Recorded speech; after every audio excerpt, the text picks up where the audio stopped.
శివమూర్తివి గణనాదా నువ్వు శివుని కుమారుడవు గణనాదా శివ శివమూర్తివి గణనాదా నువ్వు శివుని కుమారుడవు గణనాదా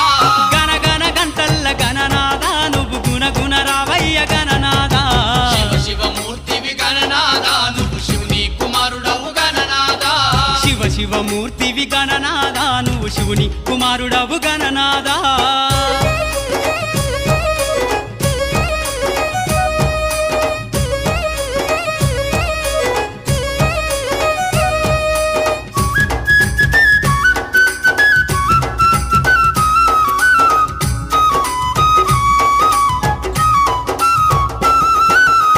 పండ్లు తెచ్చినాము గణనాదా నీకు పాశమంటే